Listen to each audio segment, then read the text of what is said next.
Gracias por escuchar este mensaje de Comunidad de Fe Cancún. Si quieres saber más acerca de nuestra iglesia o donar a nuestros ministerios, ingresa a comunidaddefe.com.mx/donativos. Bien, miren, vamos a terminar hoy nuestra serie Parábolas de Jesucristo. Vamos a terminar con una parábola que se encuentra en el capítulo 10 del Evangelio de Lucas. Esta es una parábola muy conocida, la parábola del buen samaritano. Y esta, miren, es una parábola que nos revela el significado verdadero del amor.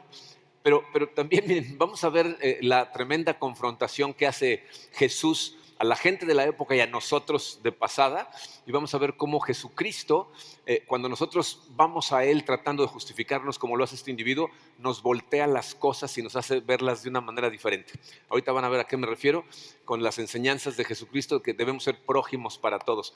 Vamos a ponernos en manos de Dios y estudiamos esta parábola. Padre, te damos gracias, Señor, por tu amor. Te damos esas gracias, Padre, sabiendo que no hay manera de que podamos agradecerte lo suficiente por lo que hiciste por nosotros en la cruz.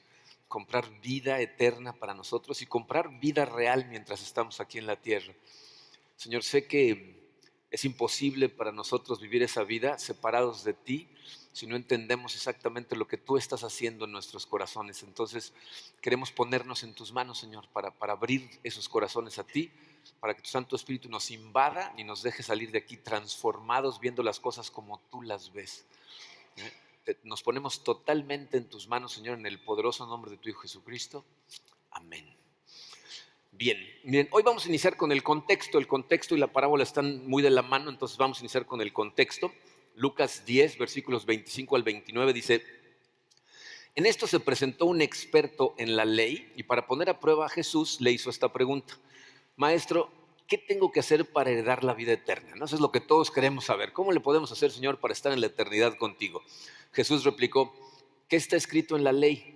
¿Cómo la interpretas tú? Miren, esas dos preguntas son muy importantes porque no es lo mismo nada más ver lo que dice que cómo lo interpretas. Hay gente que se enamora de su interpretación de la Biblia en vez de enamorarse de la Biblia, ¿no? Jesucristo nos está diciendo: ¿cómo la interpretas?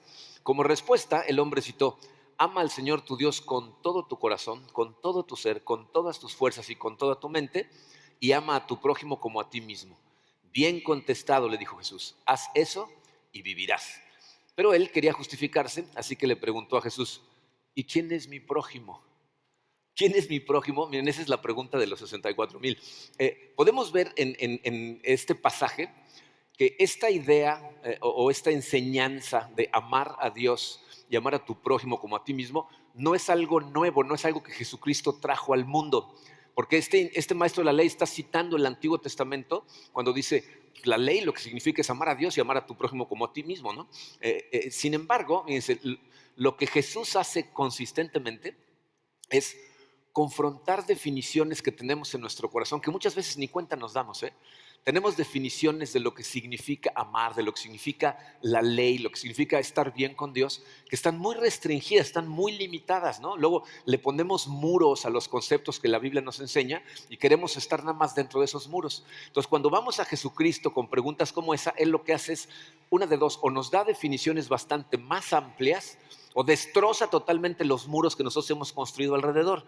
Por ejemplo, fíjense, en el Sermón de la Montaña, Jesucristo le enseña a la gente y le dice: ustedes han oído que no debes matar a otra persona, pero yo les digo que simplemente odiarlo en tu corazón es como matarlo.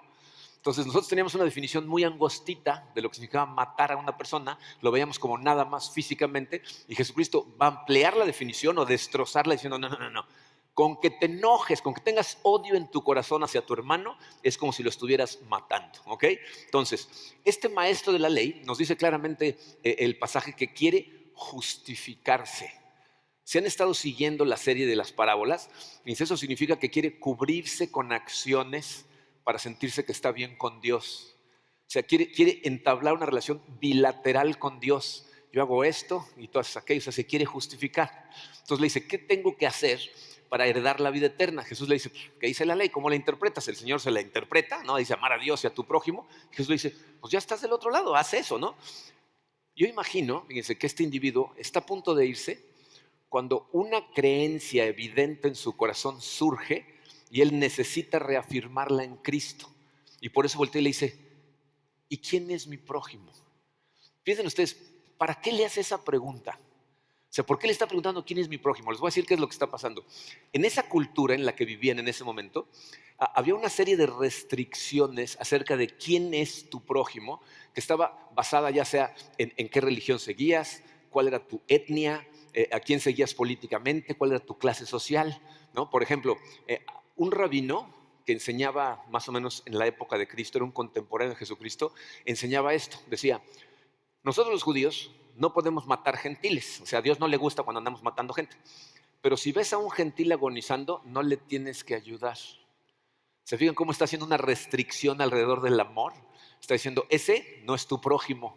Y entonces, si es gentil, entonces ya no le tienes que ayudar. Para ellos, el prójimo tenía que ser otros judíos fieles, es decir, gente que se viera como yo, que creyera como yo, que pensara como yo, ¿no? Entonces, cuando Jesús escucha esta pregunta, él sabe que lo que el individuo está haciendo es tratar de validar creencias que ya tiene en su corazón y reafirmarlas en Jesús, como diciendo, ¿verdad que no tengo que amar a todo el mundo? O sea, está tratando de validar la restricción.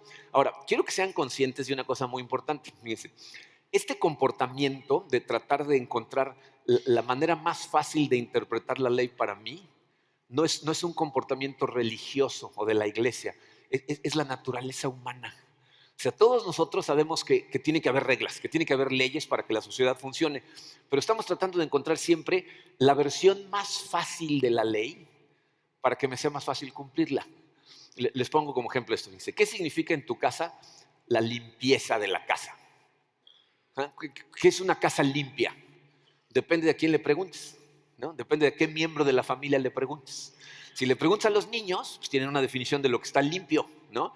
Si le preguntas al papá, pues tiene otra. Si le preguntas a la mamá, otra, ¿no? O sea, cuando nosotros mandábamos a los niños a limpiar su cuarto, cuando venían a decirnos, ya acabé, ¿a quién creen que le pedían que fuera a revisar?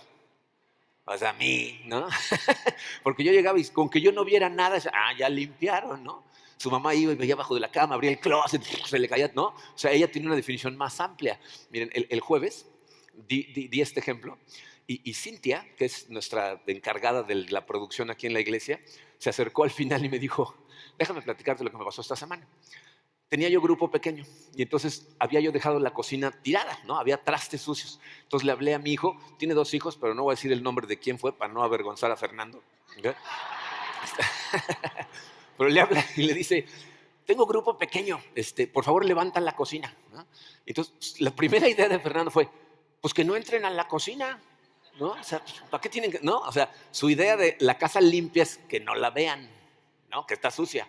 Se le dijo, no, porque si alguien quiere un vaso de agua y se mete a la cocina va a ver que está todo tirado. Por favor, levanta la cocina. No quiero que vean el tiradero. Y entonces Fernando fue, levantó la cocina según él, y cuando llegó Cintia le dio tanta ternura que le tomó una foto. Quiero que vean lo que hizo. Puso todos los platos sucios en el lavabo de la cocina y luego puso trapos con vasos de agua deteniendo los trapos para que no se vea. ¿No? O sea, para él limpieza significa que no se vean los trastes sucios, no que estén limpios, que no se vean, ¿no? Bueno, eso es lo mismo que nos pasa a nosotros en nuestra relación con Dios, ¿no? Nosotros tenemos una definición de lo que significa amar, ¿verdad? Que prácticamente significa cómo pongo los trapos para que parezca como que estoy amando, pero Jesucristo lo que va a hacer es confrontar los límites que ponemos nosotros a lo que significa amar, ¿no? Entonces, cuando el individuo viene y le pregunta, ¿quién es mi prójimo? Jesucristo sabe que lo que le está preguntando no es quién es mi prójimo.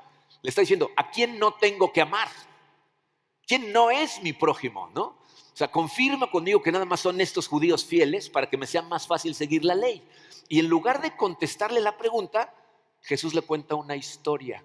Y a través de esta historia lo que va a hacer es revertirle totalmente la pregunta, porque como vamos a ver, no se trata de quién es tu prójimo, sino para quién eres tú un prójimo.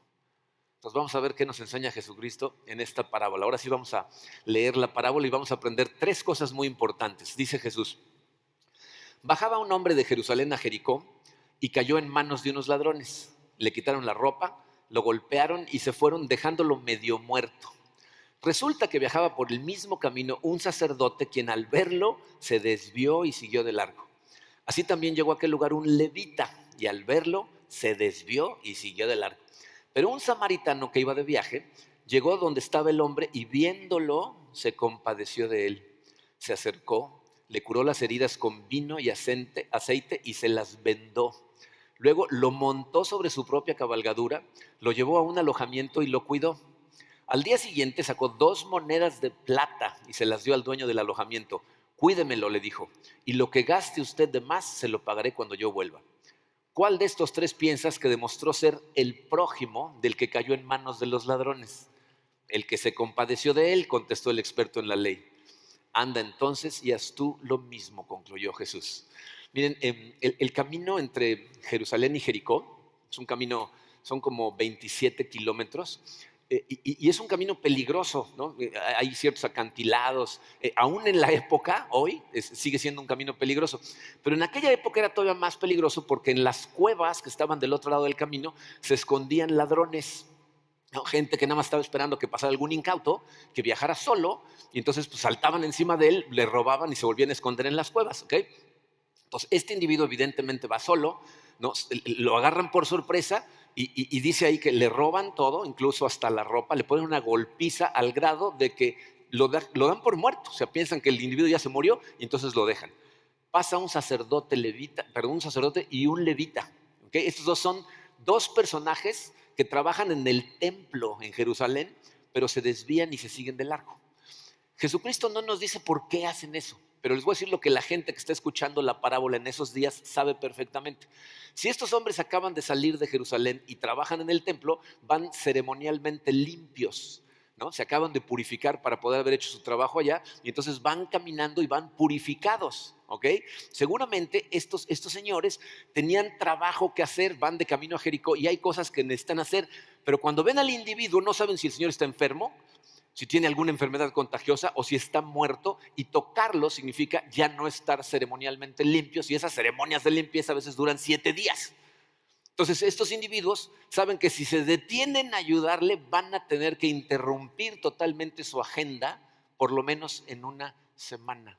Entonces la primera lección que nos da Jesucristo es esta: ser un prójimo significa, número 1, poner a la gente por encima de nuestras actividades, ¿no? O poner a las personas que están a tu alrededor, ¿va? Amarlos de una manera que vas a tener que interrumpir tu vida, ¿no? O sea, amar a la gente va a significar interrumpir tu agenda de alguna manera. Miren, yo no sé ustedes, yo me levanto todas las mañanas y tengo un plan de acción, o sea, incluso antes de salir de mi cama, con los ojos cerrados estoy analizando todas las cosas que tengo que hacer ese día.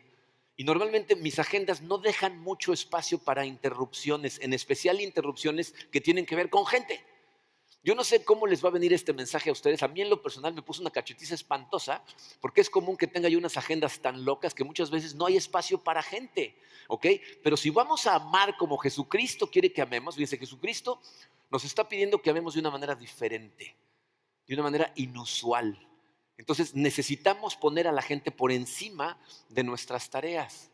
Miren, yo sé que nosotros estamos medio atrapados en esta sociedad que va a una velocidad impresionante, ¿verdad? Y que aparte tenemos una cantidad así medio frenética de cosas que hacer y por alguna extraña razón sentimos que si cumplimos con todo lo que tenemos que hacer al final del día, como que nos sentimos que cumplí, ¿no? Hicimos lo que teníamos que hacer. Pero miren, leí esta semana un artículo que de veras me hizo detenerme a considerar ciertas cosas. Un artículo que escribieron en el New Yorker en Estados Unidos. Fíjense, el título del artículo dice: si eres tan exitoso, ¿por qué sigues trabajando 70 horas a la semana? ¿No? Entonces ya, nada más de verle el título dije, a ver, ¿no? Déjame ver de qué está hablando. Y el artículo te presenta a un individuo que después de que lees el artículo, te cuesta trabajo no verlo por todos lados. Hablan de un individuo que lo titulan así: el sobreproductor inseguro. O sea, una persona que produce más de lo normal, ¿no? Es un sobreproductor, pero es una persona muy insegura.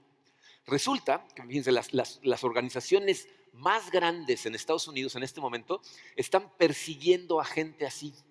O sea, tienen exámenes psicosomáticos para encontrar a la gente que son sobreproductores, pero que son muy inseguros. Porque estas personas, fíjense, son gente muy capaz, súper profesionales, pero son empujados en su día a día por una profunda sensación de no sentirse adecuados o lo suficientemente buenos para hacer lo que hacen. Dice el artículo que son ideas que vienen enterradas en su cabeza desde niños por una de dos causas. Una, por gente que en su infancia tiene una pobreza extrema, una falta de todo, ¿no?, que los empuja a tratar de salir de donde están. Pero la otra, y pongan por favor atención los papás, la creencia de que el amor de sus padres estaba determinado por su buen comportamiento o su buen desempeño. Entonces son niños que crecen y no importa qué hacen, nada es suficiente. Y hacen un desempeño excepcional, pero como personas son totalmente inseguras. Entonces, fíjense, las empresas los están buscando porque saben que la gente que trabaja en base a la inseguridad da los mejores resultados porque nunca paran. Nunca piensan que ya fue suficiente. Nada llena el vacío que tienen en su corazón por tener contentos a los que son sus jefes o son sus padres. Este artículo piensa que es un problema profesional con un par de causas. La Biblia nos dice que es la naturaleza humana. O sea, que eso no es un problema profesional, es un problema de los estudiantes que no pueden sacar suficientes dieces para tener contentos a sus papás, ¿no? Las amas de casa que no pueden tener la casa en el suficiente orden, a los niños lo suficientemente bien para tener contento al marido, los atletas que no pueden ganar suficientes juegos o suficientes medallas. O sea, el problema es esa semilla que está profundamente arraigada en nuestro corazón de que nada es suficiente. Pero tú y yo, porque lo hemos estudiado muchas veces, sabemos de dónde viene. Sabemos que si no tenemos a Dios en nuestro corazón, vamos a perseguir otras cosas para llenar ese vacío. La solución del Evangelio es: toda mi insuficiencia está cubierta y satisfecha por Jesús a través de la misericordia de Dios. ¿Qué quiere decir eso? Tú y yo ya no tenemos que probar nada. No tenemos que demostrarle nada a nadie. Trabajamos como para el Señor. Hacemos las cosas lo mejor posible, pero no simplemente para que alguien nos dé su aprobación. Dios ya nos aprobó a nosotros. El problema, fíjate, es que si nosotros no entendemos eso, si no vives de esta manera, vas a tener que perseguir al falso salvador de tu desempeño, en este caso, profesionalmente hablando. Pero eso lo que sucede, lo que hace es que va a convertir las cosas que tienes que hacer en cualquier día en lo más importante para ti ese día. Y entonces, normalmente, cuando elevas tus tareas a ese grado, ¿sabes para quién no vas a tener tiempo nunca? Para la gente. Si tú así ves a la gente, fíjate, la gente para ti va a caer en una de dos categorías. O te ayudan a completar tus tareas y entonces los usas, o no te ayudan a completar tus tareas y entonces los ignoras.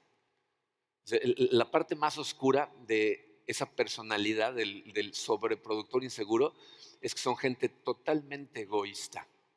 Es decir, no aman a la gente a su alrededor por lo que ellos son, sino por lo que traen hacia ellos, lo que les proveen. Dicho de otra manera, no aman a los demás, se aman a sí mismos. Utilizan a la gente para que los lleve a donde quieren y si no les sirven, los desechan. Entonces, aman a la gente como aman su coche, su casa, su dinero. O sea, mientras les sirvan de algo, los aman y cuando les dejan de servir, los desechan. Si nosotros vivimos con esa mentalidad, fíjate, Jesús espera que amemos sus seguidores con un amor diferente. Si tú tienes esa mentalidad, ¿cómo amas a la gente? O sea, si ni siquiera los puedes amar de forma normal porque no tienes tiempo, ¿cómo los vas a amar de forma diferente? Necesitas entender que la gente es mucho más importante que las cosas que tienes que hacer. Y eso es algo que cuando lo confrontas es doloroso. Porque te das cuenta cuántas veces estás más enfocado en las tareas que en la gente alrededor. Pero eso es lo primero que nos enseña Jesucristo.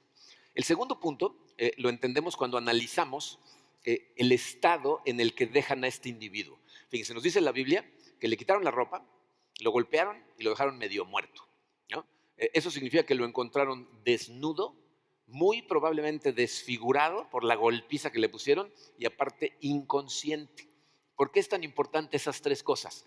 Fíjense, en esa época, como les decía hace un rato, había una mezcla de grupos que estaban divididos por su etnia, por su clase social, por la religión que seguían, ¿no?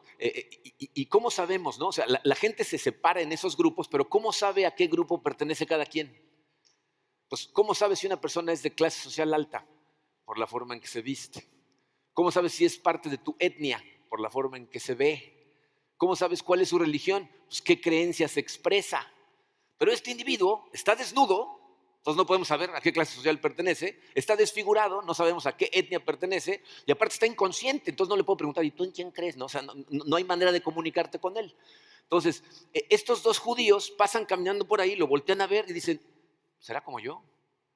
¿Creerá lo mismo que yo? ¿Será de mi mismo grupo de gente?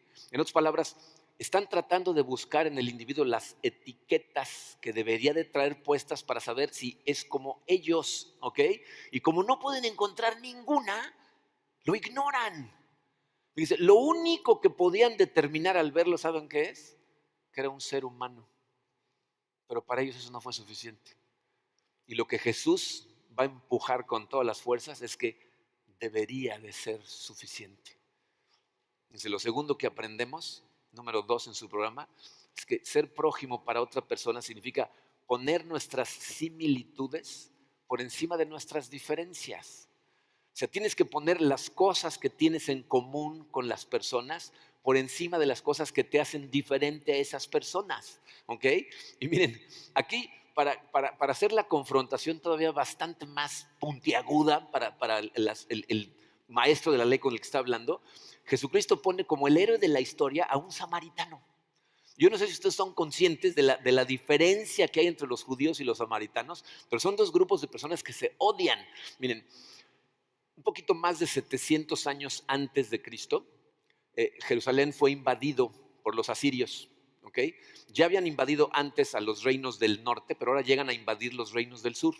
Y entonces invaden Jerusalén y se llevan cautivos a casi todas las personas, se los llevan con ellos, 70 años van a estar por allá en Babilonia, ¿no? Pero también dejan a un grupo ahí en el área para que de alguna manera medio supervise a la gente. Y estas personas se van a empezar a mezclar con la gente de los reinos del norte. Los del reino del sur que se quedan nunca se mezclan con ellos, pero los del norte sí. Y entonces empiezan a cazar entre ellos y empiezan a crear una nueva raza que son los samaritanos. Pero los judíos que se mantienen alejados de ellos, imagínense cómo ven a estas personas. Los ven como un opresor pagano y un judío traidor en una sola persona, ¿no? Entonces los odian porque se mezclaron con la persona que llegó y destruyó totalmente Jerusalén. Cuando liberan a los judíos del cautiverio y regresan, los odian, sabiendo lo que se mezclaron con ellos, los odian y no permiten que se acerquen a ellos. De hecho, los samaritanos, cuando ven que los judíos empiezan a reconstruir el templo, se acercan y le dicen, queremos ayudar, y le dicen, no, tú no eres digno de llegar, sácate de aquí. Y entonces ellos van y construyen su propio templo. Uno de los problemas que tienen es que cada quien dice que el templo de ellos es el bueno, ¿no? Y aparte, miren, los samaritanos eran gente, lo que llamaríamos un villamelón, ¿no? O sea, cada vez que venía un ejército bajando, invadiendo, cuando pasaban por los reinos del norte, los samaritanos se unían al ejército y bajaban a invadir a los reinos del sur. Entonces los veían como unos traidores totales. De hecho, se unen a los romanos cuando toman Jerusalén. Para ellos, lo más ofensivo que le podías hacer a un judío es decirle, yo soy de los romanos, ¿no? Entonces, ese es el lugar en donde se encuentran, se odian profundamente. De hecho, fíjate, no hay un equivalente que yo te pueda dar como ejemplo en este momento que no te haga pensar mal si doy un ejemplo. No hay un equivalente de gente a la que odies como ellos se odiaban entre ellos. Por lo tanto, tú tienes que encontrar tu propio equivalente. Entonces tienes que pensar, mi hija Catrina escuchó este mensaje el jueves y me dijo, cuando hablaste de eso yo pensé, no, bueno, pero yo, por ejemplo, a los musulmanes no los odio. Pero le dije, piensa en una persona que piensa diferente que tú, que cree diferente que tú, que a lo mejor tiene afiliaciones políticas diferentes que tú y que lo alucinas, ¿no? Entonces sí llegó alguien a su mente y dijo, ay, no sé si puedo amar a ese, ¿no? Miren, la verdad es que lo decimos de una manera facilita, pero hay cosas que están pasando en nuestra sociedad que son complicadas. De hecho, ahorita entre servicios una persona se acercó, uno de nuestros servidores, su hija está en Australia y me dice que vieron lo que pasó en Nueva Zelanda, que se metió a una mezquita un individuo y mató a una cantidad de hombres, mujeres y niños, y resulta que grupos cristianos en Australia defienden lo que hizo este individuo. O sea, no lo condenan, lo defienden. O sea, porque son diferentes. Entonces, fíjate lo que nos está diciendo aquí Jesucristo. Esta persona que utiliza a Jesucristo no nada más te dice, lo tienes que amar, lo pone como el ejemplo del que ama. Se tienes que aprender a ver las cosas desde los diferentes puntos de vista. Entonces, ¿qué nos está empujando Jesucristo a ver? Le está contando la historia a un maestro de la ley acerca de dos judíos que estaban tratando de identificar las etiquetas del individuo, que no le encontraron ninguna, pero es ayudado por alguien que tiene todas las etiquetas equivocadas. un samaritano sí llega y le ayuda. ¿Qué está tratando de enfatizar? Lo único que la gente tiene que tener en común contigo para que los ames es que son seres humanos. ¿Sabes qué tenemos en común todos los seres humanos? Hay una cosa. Todos portamos la imagen de Dios. Todos. Creas lo que creas, te portes como te portes, sea cual sea tu afiliación política, religiosa, tus preferencias sexuales, eres una imagen de Dios. Y nosotros, miren, necesitamos aprender esta lección porque en nuestros días diferencias religiosas, diferencias sociales, diferencias culturales producen odio entre la gente. Y nosotros dentro de estas paredes, llamándonos a nosotros mismos cristianos, no podemos caer en ese juego. Porque te voy a decir lo que hace la gente. Ven a una persona, es un ser humano, pero empiezan a encontrar diferencias y le empiezan a restar humanidad. Tiene diferente color de piel que yo, menos humanidad. Cree diferente que yo, menos humanidad. Y vamos quitándoles hasta que los vemos como seres inferiores, menos humanos que nosotros. Dime, ¿en qué se parece eso al amor de Cristo? Al amor que nos está pidiendo que tengamos. ¿Saben qué es importante recordar? Tú a lo mejor vas a encontrar a gente en el camino que cuando los veas pienses, pues no se parecen a mí, no veo mucho de mi imagen en ellos. Pero acuérdate de esto siempre, Dios siempre ve su imagen en ellos, siempre, porque todos la aportamos. ¿Desde cuándo? Yo no entiendo esto porque hay gente que cuando digo estas cosas se acercan a mí y me dicen, oye, pero ¿y nuestras convicciones? ¿Las vamos a cambiar en aras del amor? ¿Vamos a traicionar lo que creemos? ¿Desde cuándo amar a alguien significa cambiar tus convicciones? ¿Jesucristo cambió sus convicciones? ¿Y no amó a toda la gente a su alrededor? Incluso a gente que estaba totalmente en contra de él, gente que lo crucificó. Si para amar a otra persona, esa persona tendría que creer y vivir exactamente las creencias correctas, Dios no nos amaría a nosotros, ¿están de acuerdo? ¿O me vas a decir que tú estás alineado perfectamente con las creencias y vives como Dios dice que vivas? Pero Dios de todas maneras nos ama.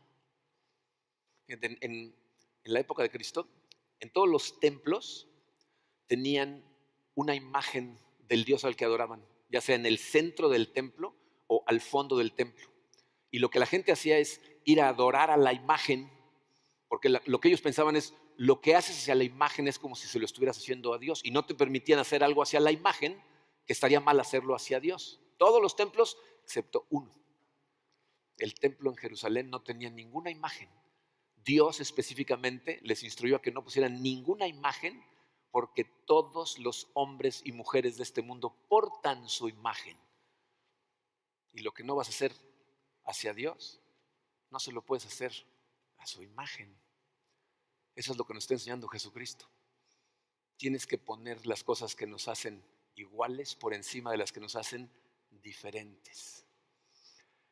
Por último, es también interesante que la parte más larga de toda la parábola es todo lo que hace el samaritano. O sea, los otros dos pasan, lo ven, se voltean y se van. Pero el samaritano hace un montón de cosas, ¿no? O sea, nos demuestra que no nada más tiene una versión restringida de lo que significa amar, sino que su amor es verdaderamente abundante. Fíjense todo lo que hace. Para empezar nos dice que se detiene, cura sus heridas y las venda. ¿Con qué las vendó? No decía, y pasó un samaritano que era cirujano, ¿no? O sea, era un individuo, ¿no? Que iba pasando por ahí. ¿Con qué lo vendó? Con su ropa. Con la ropa que llevaba, lo venda. Dice que utiliza el aceite que lleva y el vino que lleva para curarlo. Las cosas que iba a utilizar para su sustento, usa el aceite como un ungüento, el vino para desinfectarlo. Lo sube a su cabalgadura, lo cual significa que ahora el samaritano va caminando. 27 kilómetros se va a aventar el individuo jalando al caballo, o los que sean, ¿no? Los que faltaran. Y luego llega y dice, le deja 2 monedas de plata al dueño de la posada. Eso, fíjense, representa más o menos la estancia en la posada de un mes, incluyendo comidas. O sea, este individuo le está diciendo, te dejo esto para que lo cubras por todo el mes, y si se pasa, regreso y te lo pago. ¿Saben por qué le dice eso? Porque en esa época, si tú te quedabas en una posada y no tenías para pagar, el dueño de la posada tenía derecho a venderte como esclavo para cubrir la deuda. Entonces le dice, no la vayas a vender, ¿okay? Ahorita regreso, ahorita te pago la diferencia. ¿Okay? Dice que se queda con él para cuidarlo. ¿Ustedes creen que ese era el plan del samaritano? Voy a llegar a la posada y me voy a quedar todo el día viendo el techo porque no había televisión en esa época. Seguramente tenía cosas que hacer, tenía trabajo que hacer, ¿no? Pero hace todas esas cosas por este individuo. Entonces, fíjense, ¿qué nos está enseñando Jesucristo? Número 3, para ser prójimo de alguien, necesitas poner las necesidades y problemas de otros por encima de los tuyos. Necesitas ver el dolor de los demás, ver la necesidad de los demás, ver los problemas de los demás y ponerlos por encima de los tuyos, otros por encima de nosotros, ¿no? Y miren, muchas veces cuando pensamos en ese concepto, cuando decimos, no, tenemos que poner a los demás por encima de nosotros, muchas veces pensamos que esto se refiere específicamente a preferencias, ¿no? Saliendo de aquí, ¿a dónde vamos a comer? A tal lado, a donde tú quieras, ¿no? Ya lo estoy poniendo por encima de mí, ¿no? Puedo flotar durante media hora alrededor, ¿no? O sea, es una simple preferencia, ¿no? Y miren, hay verdad en eso, ¿eh? O sea, decirle a la demás gente, vamos a donde tú quieras. ¿Qué película vamos a ver? La que tú quieras. O sea, los estás poniendo por encima de ti.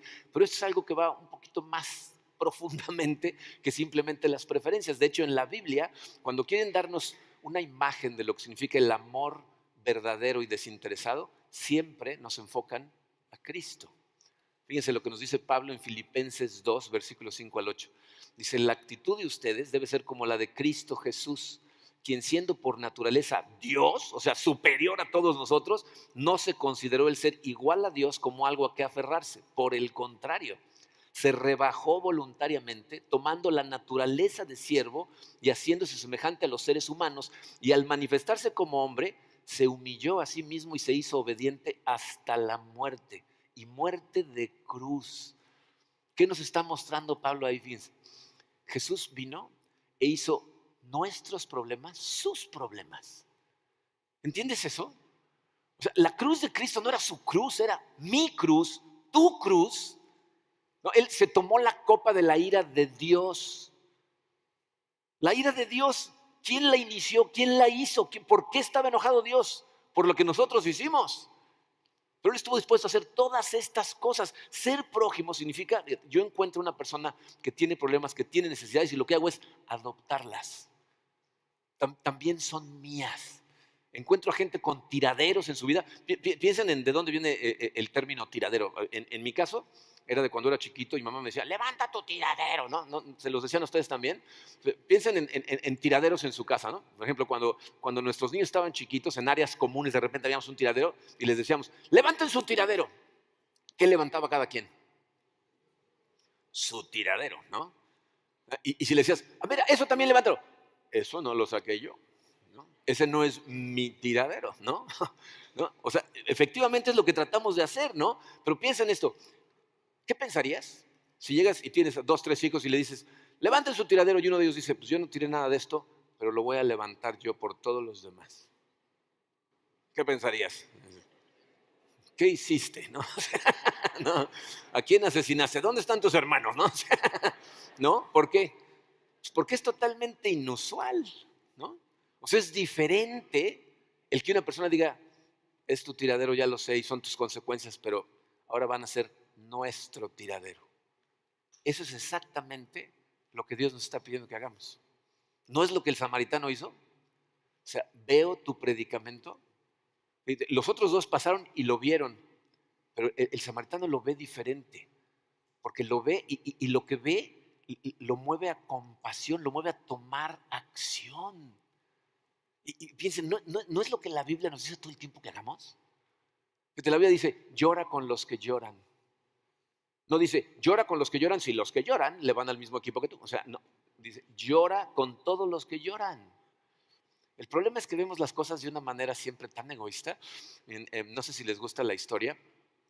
El último discurso que dio Martin Luther King, el doctor King, el día que lo asesinaron en Memphis, habló de esta parábola. Y cuando habló de esta parábola, dice, ¿saben cuál es la diferencia entre el sacerdote y el levita y el samaritano?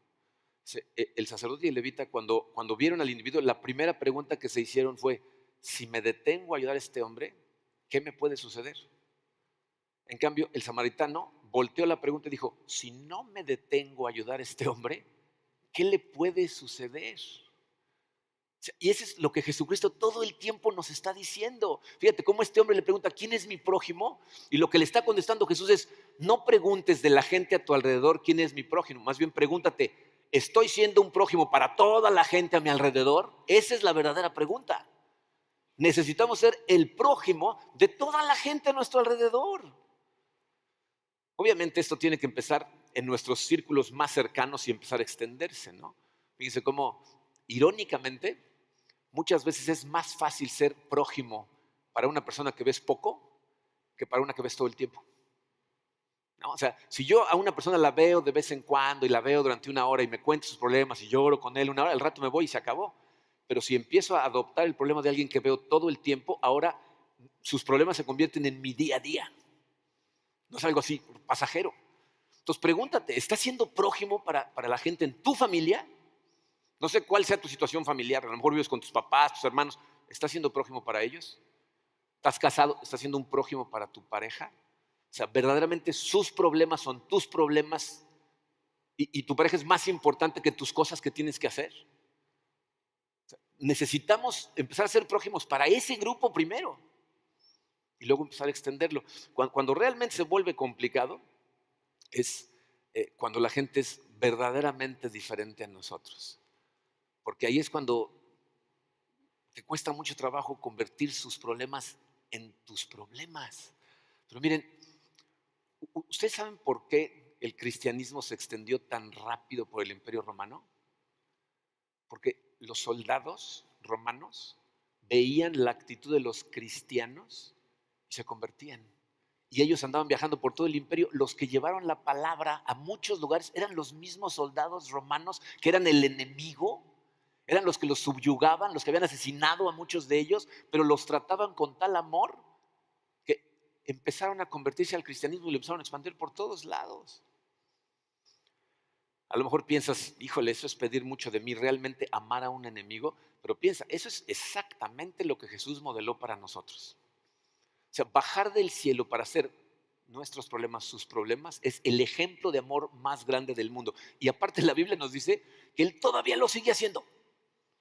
No, está sentado a la derecha del Padre interviniendo por ti ahorita. Si alguno de ustedes está pensando, se volvió loco, está diciendo, no, no lo escuches, no le hagas caso, Señor, ¿no? Es un pecador, no le hagas caso, ¿no? Necesitamos aprender a amar verdaderamente a la gente y verlos como nuestro prójimo. Y les voy a decir qué es lo que está en juego, por qué esto es tan importante. En Juan 13, Jesucristo le dijo a sus discípulos, sabrán que son mis discípulos cuando se amen entre ustedes. Dice, la gente alrededor va a saber que tú eres un discípulo de Cristo cuando aprendas a amar como Cristo ama. Entonces piensa en lo que eso significa. O sea, cuando llega una persona a una ciudad nueva y dice, quiero encontrar a los cristianos, ¿qué tiene que buscar? ¿Dónde está la cruz más grande? ¿No? ¿Quién tiene la iglesia más bonita? Lo que tienen que buscar es en dónde está gente que ama verdaderamente, que acepta a la gente como llega. Ahí están los cristianos. Y lo que está en juego es que nosotros necesitamos entender que, fíjate, si la iglesia pierde su forma diferente de amar como Jesucristo nos amó, ¿sabes qué pierde? Su testimonio al mundo. Ya no nos diferenciamos. Si tú amas igual que aman todos los demás, ¿cuál es la diferencia? Necesitamos amar diferente. Y les voy a decir qué me emociona de Comunidad de Fe. Aquí hay cristianos. Aquí hay gente que ama a su prójimo. No todos, si estás pensando, no, yo conozco a un, sí, ahí vamos, ¿no? Es un proceso, ¿ok?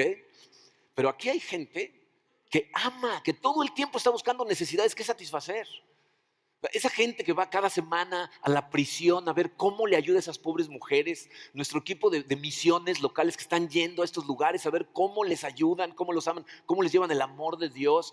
Muchas de las necesidades de gente en esta sala han sido cubiertas por otras personas que ni las conocen. Amamos. Aquí están los cristianos, pero nos falta mucho por recorrer.